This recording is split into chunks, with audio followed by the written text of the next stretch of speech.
My name is Tran, and this has been my Anyone experience.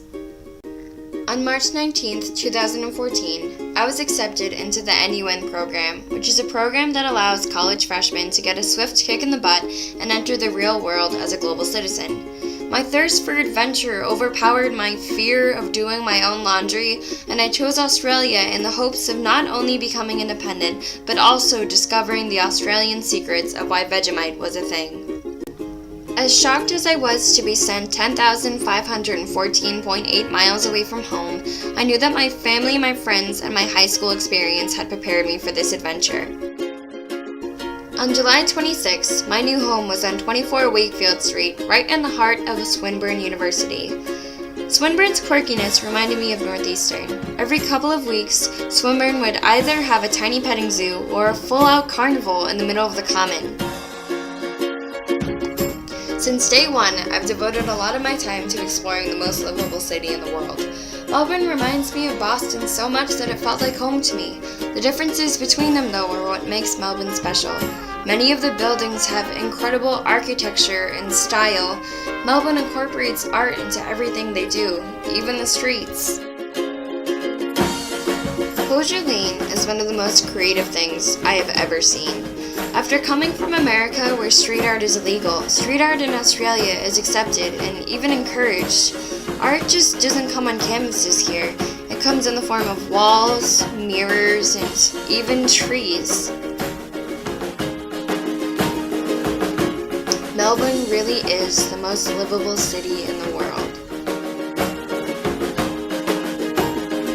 The Boston Aquarium cannot even compare to the aquariums in Melbourne and Sydney. There were jellyfish, turtles, penguins of all shapes and sizes, sharks, crocodiles, manatees waving to you, and the most majestic picture of a fish that I have ever taken.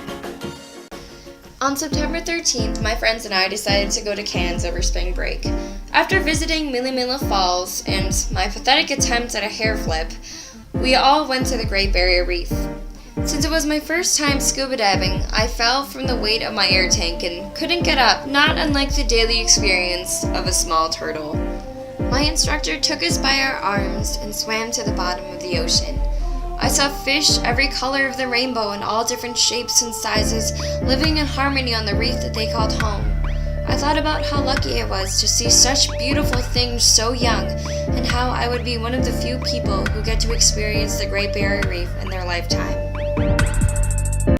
Next, we moved on to Kurunda, Koala Central of Queensland. After taking millions of pictures of koalas in their natural habitat, I finally got to hold one in my arms. One thing I learned at the zoo was that kangaroos look a lot like that guy you try to avoid at the gym. On October 24th, Anyone Australia took a trip to Sydney.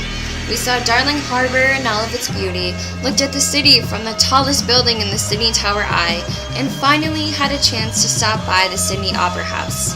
After going to the aquarium and the zoo, I stopped by Madame Tussauds Wax Museum to visit some very, very important friends. The global experience wouldn't be much of an experience without giving back to the community. After volunteering for Parkinson's Walk to raise money and awareness for Parkinson's disease and helping out at the Royal Agricultural Show, I volunteered at Bupa around the bay. The participants who were biking had been biking from 4 to 12 hours. My job was to cheer them on at the finish line, and giving them such a small thing like encouragement really made a difference to their day. Coming to Australia has been an incredible experience that I am very thankful for. In the span of 4 months, I have become an independent young adult that cooks mediocre food with the ability to navigate through large cities by myself, and through this program, I have become a global citizen. I have had such an amazing opportunity to see and experience things that most people don't get to see or do in a lifetime. Studying abroad forced me to compare and contrast everything I've learned about myself and my culture for the past 18 years. There's a lot of power in this because if I can be thrown in the opposite side of the world, far, far away from my small suburb in Massachusetts, without knowing anyone or anything, and succeed, I can do anything. This experience has been the start of a journey that I hope to continue for the rest of my life. Thank you, Australia, and thank you, Melbourne, for being the most livable city in the world.